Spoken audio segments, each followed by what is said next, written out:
ফ্রিতে আছি। আমি মুসলিম মডার্ন একাডেমিতে পড়ছি। তো আসসালামু আলাইকুম গাইস, কেমন আছেন সবাই? আশা করি সকলেই ভালো আছেন। তো আমাদের মাঝে আছে এক ভাই যিনি ক্যাডেটে ভর্তি হতে চান এবং তিনি আমাদেরকে বিশ্বাস করে আমাদের কাছে এসেছেন।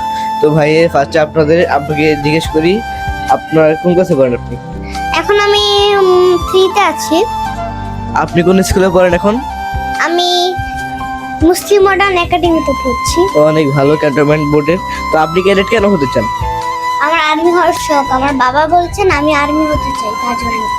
তো আপনি আমাকে কেন বিশ্বাস করলেন আর্মি এর জন্য, ক্যাডেটের জন্য? কেন আপনাদের দলে দেখেছি অনেক ভালো মানের আছে, তার জন্য। তো দেখলেন গাইস, আর সবাই আমাদের আপনাদের দল অনেক ভালো মানের। তো দেখলেন গাইস, সবাই আমাদেরকে ভরসা করে। তো আপনারা যদি এখন ক্যাডেটে ভর্তি হতে চান, এখনই জয়েন করুন। আমাদের এই ভিডিওর ডিসক্রিপশন বক্সে একটি লিংক দেওয়া থাকবে, সেই লিংকে ঢুকে এখন আপনাদের ফর্ম ফিল আপ করুন। ভবিষ্যৎ ক্যাডেট আপনাদের। ধন্যবাদ। আসসালামু আলাইকুম।